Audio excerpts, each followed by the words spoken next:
Good morning children.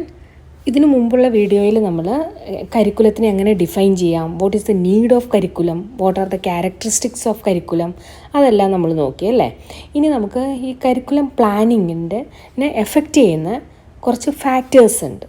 ആ factors എന്തൊക്കെയാണെന്ന് നമുക്ക് ഈ വീഡിയോയിൽ നോക്കാം. Several factors affect all curriculum development in meeting the need of 21st century learners in both organized academic settings and corporation learning centers. ശരിക്കും പറഞ്ഞാൽ ഒരു ഓർഗനൈസ്ഡ് അക്കാഡമിക് സെറ്റിംഗ് സ്കൂളിൽ കോളേജിൽ അങ്ങനെയുള്ളിടത്തും അതേപോലെ തന്നെ കോർപ്പറേഷൻ ലേണിംഗ് സെൻറ്റേഴ്സിലും ഒരു 21st സെഞ്ച്വറി ലേണേഴ്സിന് എന്തെല്ലാമാണ് ആവശ്യം, ആ രീതിയിലുള്ള ഒരു കരിക്കുലം ഡെവലപ്പ് ചെയ്യാനായിട്ട് കുറേ ഏറെ ഫാക്ടേഴ്സ് അതിനോട് കൂടിക്കിടക്കുന്നുണ്ട്. കുറേയേറെ ഫാക്ടേഴ്സിന് അനുസരിച്ച് വേണം നമുക്കത് 21st സെഞ്ച്വറി ലേണേഴ്സിന് ആവശ്യമായിട്ടുള്ള ഒരു കരിക്കുലം നമുക്ക് പ്ലാൻ ചെയ്യാനായിട്ട്. Factors affecting curriculum development include governments rules which in turn bring other factors into the process. Government rule അതുപോലെ തന്നെ അതിനോട് കൂടിക്കിടക്കുന്ന വേറെ ചില ഫാക്ടേഴ്സും ഇതിനെ എഫക്റ്റ് ചെയ്യുന്നുണ്ട്. Valid curriculum development requires awareness of the diversity of the target community. Target community ആരാണ്? 21st century ലേണേഴ്സാണ്. അവരുടെ സോഷ്യലി, ഫിനാൻഷ്യലി ആൻഡ് സൈക്കോളജിക്കലി അവർ എന്താണെന്ന് അറിഞ്ഞിരിക്കണം. ഇനി നമുക്ക് എന്തെല്ലാം ഫാക്ടേഴ്സാണ് ഇതിനെ എഫക്റ്റ് ചെയ്യുന്നത് നോക്കാം. Political factors, social factors, economic factors, technological factors, environmental factors and child psychology. These are the 6 factors that affects the development of a curriculum. First one is political factor. Politics effect curriculum development in numerous ways. നമ്മൾ പറഞ്ഞു ഗവൺമെൻറ്റിൻ്റെ അവരുടെ view point എന്താണ്, അവരുടെ എഡ്യൂക്കേഷനിന് വേണ്ടി എന്ത് പൊസിഷനാണ് സൊസൈറ്റിയിൽ കൊടുക്കുന്നത്, അതെല്ലാം അനുസരിച്ചിരിക്കും curriculum development. Design and development start with funding. ഈ കരിക്കുലം ഡെവലപ്മെൻറ്റിന് വേണ്ടി, ഡിസൈനിന് വേണ്ടി അതിനുള്ള മാൻ പവർ വേണം, അതിനുള്ള ഫണ്ടിങ് വേണം. ആ ഫണ്ടിങ് എല്ലാം ആരാണ് കൊടുക്കേണ്ടത്? ദ പൊളിറ്റിക്കൽ സെറ്റപ്പ് അല്ലെങ്കിൽ ഗവൺമെൻറ്റാണ് കൊടുക്കേണ്ടത്. Both private and public educational institutions rely on funding for hiring personnel, building, maintaining facilities, equipment. ഇതിനെല്ലാത്തിനും ഫണ്ട് ആവശ്യമാണ്. അപ്പോൾ ഈ പൊളിറ്റിക്കൽ ഫാക്ടേഴ്സ് ഒരു ഇമ്പോർട്ടൻറ്റ് ഫാക്ടറാണ് for curriculum planning.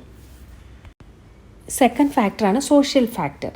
Expectation about the aims and objectives, product of the school system, curriculum designers take actions to the account of societal consideration.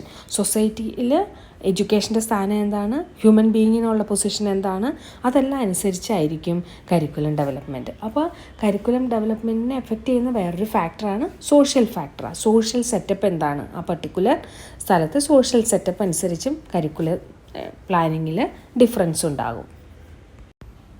Economic factor അതെങ്ങനെയൊക്കെയാണ്? ഇപ്പോൾ ഒരു already ഒരു സ്ഥലത്ത് ജോലി ചെയ്യുന്ന എംപ്ലോയീസിന് തന്നെ അവർ ബെറ്റർ എഡ്യൂക്കേഷൻ കൊടുത്തു കഴിഞ്ഞാൽ ബെറ്റർ പ്രോഫിറ്റ് ഉണ്ടാകാനായിട്ട് നോക്കും. അപ്പോൾ അവരുടെ അത് എക്കണോമിക് സ്റ്റാറ്റസ് നല്ലതാണെങ്കിലാണ് അങ്ങനെ അവർക്ക് കൂടുതലായിട്ട് എംപ്ലോയീസിന് എഡ്യൂക്കേഷൻ കൊടുത്ത് ബെറ്റർ പ്രോഫിറ്റ് ഉണ്ടാക്കാനായിട്ട് അവർക്ക് കഴിയണം അല്ലേ. അപ്പോൾ ഈ എക്കണോമിക് ഫാക്ടർ ഒരു പരിധി വരെ കരിക്കുലം പ്ലാനിങ്ങിനെ ഹെൽപ്പ് ചെയ്യും. Educating employees four promotion that brings better return in profit. Global competition abilities in technical field. Technical ഫീൽഡിൽ ഗ്ലോബൽ കോമ്പറ്റീഷന് വേണ്ടിയും അവർ കുറച്ചുകൂടെ ടെക്നിക്കൽ ഫീൽഡിൽ ട്രെയിനിങ് കിട്ടാനുണ്ടാവും എംപ്ലോയീസിന്. അതും ഏത് രീതിയിൽ അവർ എക്കണോമിക്കലി നല്ല കണ്ടീഷനിലാണെങ്കിൽ പ്രൈവറ്റ് സെക്ടറും പബ്ലിക് സെക്ടറും ആയിക്കോട്ടെ അവർക്ക് ആ രീതിയിലുള്ള കരിക്കുലം കൂടെ പ്ലാൻ ചെയ്യാൻ നോക്കും അല്ലേ. അപ്പോൾ എക്കണോമിക് ഫാക്ടറും ഒരു പരിധിവരെ ഗവൺമെൻറ്റിൻ്റെ അല്ലെങ്കിൽ ആ നേഷൻ്റെ എക്കണോമിക് ഫാക്ടറും ഈ കരിക്കുലം പ്ലാനിങ്ങിനെ എഫക്റ്റ് ചെയ്യുന്ന ഒന്നാണ്.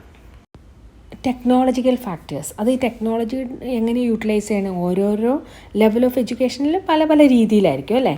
Development at every level of learning. ആ ഒരു പർട്ടിക്കുലർ ടോപ്പിക് പഠിക്കുമ്പോൾ അതിൽ ടെക്നോളജിക്കലി എത്രത്തോളം നമ്മൾ ഡെവലപ്പ് ചെയ്തിട്ടുണ്ട് അതെല്ലാം കരിക്കുലത്തിൽ ഇൻക്ലൂഡ് ചെയ്യും. അപ്പോൾ ടെക്നോളജിക്കൽ ഫാക്ടേഴ്സും കരിക്കുലം പ്ലാനിങ്ങിനെ എഫക്റ്റ് ചെയ്യുന്നുണ്ട്. then requisite interaction for studies among students, technological multimedia use influences educational goal, learning experiences. അതേപോലെ തന്നെ ഈ ടെക്നോളജിയുടെയും മൾട്ടിമീഡിയയുടെയും ഇൻഫ്ലുവൻസ് ഏതിലുണ്ടാവും, എഡ്യൂക്കേഷണൽ ഗോളിലും അതുപോലെ തന്നെ ടീച്ചിങ് ലേണിംഗ് എക്സ്പീരിയൻസ് അല്ലെങ്കിൽ ലേണിംഗ് എക്സ്പീരിയൻസിൽ നമുക്ക് കാണാനായിട്ട് സാധിക്കും. അടുത്തൊരു ഫാക്ടറാണ് എൻവയോൺമെൻറ്റൽ ഫാക്ടർ. ഇപ്പം പല കൺട്രീസ് ചില സ്ഥലത്ത് വോൾക്കാനിക് ഇറപ്ഷൻ വളരെ കൂടുതലായിട്ടുണ്ടാവും. അപ്പോൾ അങ്ങനെയുള്ള അവിടുത്തെ എഡ്യൂക്കേഷണൽ സിസ്റ്റത്തിൽ കരിക്കുലം പ്ലാൻ ചെയ്യുമ്പോൾ തന്നെ ആ വോൾക്കാനിക് ഇറപ്ഷൻ ഉണ്ടാകാനുള്ള കാരണങ്ങൾ അതെങ്ങനെ ഒരു പരിധി വരെ നമുക്ക് മാനേജ് ചെയ്യാം, അങ്ങനത്തെ കാര്യങ്ങളെല്ലാം അവരുടെ കരിക്കുലത്തിൽ ഇൻക്ലൂഡ് ചെയ്യും. അപ്പോൾ പർട്ടിക്കുലർ നേഷനിലുള്ള എൻവയോൺമെൻറ്റൽ ഇഷ്യൂസ് അതെല്ലാം എന്തിനെ എഫക്റ്റ് ചെയ്യും, അവിടുത്തെ കരിക്കുലം പ്ലാനിങ്ങിനെ എഫക്റ്റ് ചെയ്യും. അതാണ് environmental issues affect the curriculum development, world awareness and action towards reversing and ending pollution control ചെയ്തുകൊണ്ട് നമുക്ക് എത്രത്തോളം നമ്മുടെ ലൈഫിനെ നല്ലപോലെ മുന്നോട്ട് കൊണ്ടുപോകാൻ പറ്റും, അതിനുവേണ്ടി എന്തെല്ലാം നമുക്ക് ചെയ്യാം എന്നുള്ള കാര്യങ്ങൾ. അതേപോലെ തന്നെ ഈ ഗ്ലോബൽ വാർമിംഗ് ഉണ്ടാക്കുന്ന ഗ്രീൻ ഹൗസ് എഫക്റ്റ് ഉണ്ടാക്കുന്ന ഗ്യാസസിൻ്റെ എമിഷൻ എത്രത്തോളം നമുക്ക് കൺട്രോൾ ചെയ്യാൻ പറ്റും, അങ്ങനത്തെ കാര്യങ്ങളെല്ലാം നമുക്ക് കരിക്കുലം പ്ലാൻ ചെയ്യുമ്പോൾ അതിൽ ഇൻക്ലൂഡ് ചെയ്യാൻ പറ്റും. അതുകൊണ്ട് നമ്മളുടെ കരിക്കുലം പ്ലാൻ ചെയ്യുമ്പോൾ നമ്മുടെ ഫ്യൂച്ചറിൽ എന്തെങ്കിലും എൻവയോൺമെൻറ്റൽ ഇഷ്യൂസ് ഉണ്ടാവാൻ ചാൻസ് ഉണ്ട്, അതിനെ എങ്ങനെ നമുക്ക് കൺട്രോൾ ചെയ്യാം, അതേപോലെ തന്നെ പ്രസൻറ്റ് എൻവയോൺമെൻറ്റൽ ഇഷ്യൂസ് എന്താണ്, അതിനെ നമുക്ക് എങ്ങനെ മാനേജ് ചെയ്യാം എന്നുള്ള കാര്യങ്ങളെല്ലാം നമുക്ക് കരിക്കുലത്തിൽ ഇൻക്ലൂഡ് ചെയ്യാൻ പറ്റും. അപ്പോൾ അത് എൻവയോൺമെൻറ്റൽ ഇഷ്യൂസ് അനുസരിച്ച് കരിക്കുലം പ്ലാനിങ് ഡിഫറെൻ്റ് ആവും അല്ലേ. പിന്നെ മറ്റൊരു ഫാക്ടറാണ് ചൈൽഡ് സൈക്കോളജിയിലുള്ള റിസർച്ച്, അതിലുള്ള കണ്ടുപിടുത്തങ്ങൾ അല്ലേ. ചൈൽഡ് സൈക്കോളജിയുടെ ഡെവലപ്മെൻറ്റ് അനുസരിച്ച് അല്ലെങ്കിൽ അതിലെ റിസർച്ചിൻ്റെ ബേസിസിലും അതേപോലെ തന്നെ നമുക്ക് കരിക്കുലത്തിൽ ഏതെല്ലാം കാര്യങ്ങൾ ഇൻക്ലൂഡ് ചെയ്യണം, എന്തെങ്കിലും കാര്യങ്ങൾ ഡിലീറ്റ് ചെയ്യേണ്ടതുണ്ടോ, അതെല്ലാം ഈ ചൈൽഡ് സൈക്കോളജിയുടെ ഫീൽഡിൽ നടക്കുന്ന റിസർച്ചിൻ്റെ ബേസിസിലും മാറ്റങ്ങളുണ്ടാവും അല്ലേ. അപ്പോൾ ചൈൽഡ് സൈക്കോളജി അല്ലെങ്കിൽ research development in the field of child psychology അത് നമ്മുടെ കരിക്കുലം പ്ലാനിങ്ങിൻ്റെ ഒരു ഇമ്പോർട്ടൻറ്റ് ഫാക്ടറാണ്. നമുക്കറിയാം ഓരോരോ ഡെവലപ്മെൻറ്റൽ സ്റ്റേജിലും ഉള്ള സൈക്കോളജിക്കൽ ഡെവലപ്മെൻറ്റ്, ഇമോഷണൽ ഡെവലപ്മെൻറ്റ് എല്ലാം ഡിഫറെൻ്റ് ആയിരിക്കും അല്ലേ. നമ്മളിപ്പോൾ ഡിസ്കസ് ചെയ്ത ഈ 6 ഫാക്ടേഴ്സാണ് കരിക്കുലം പ്ലാനിങ്ങിനെ എഫക്റ്റ് ചെയ്യുന്ന ഫാക്ടേഴ്സായിട്ട് നമുക്ക് പറയാൻ പറ്റുന്ന, പ്രൈമറിലി നമുക്ക് പറയാൻ പറ്റുന്ന ഫാക്ടേഴ്സ് അല്ലേ. അതുകൂടാതെ തന്നെ ഇതിലെ മാൻ പവറിൻ്റെ എക്സ്പെർട്ടൈസ് അനുസരിച്ച് ആരെല്ലാമാണ് പ്ലാനിങ് പ്രോസസ്സിൽ ഇൻവോൾവ് ചെയ്യേണ്ടത്, അവരുടെ എക്സ്പെർട്ടൈസ് അനുസരിച്ചെല്ലാം ഇതിൽ കുറച്ച് മാറ്റങ്ങളെല്ലാം വരാം കരിക്കുലം പ്ലാനിങ്ങിൽ. പക്ഷേ പ്രൈമറിലി നമുക്ക് നോക്കുമ്പോൾ ഇമ്പോർട്ടൻ്റ് ആയിട്ടുള്ള 6 ഫാക്ടേഴ്സാണ് നമ്മളിവിടെ ഡിസ്കസ് ചെയ്തത്.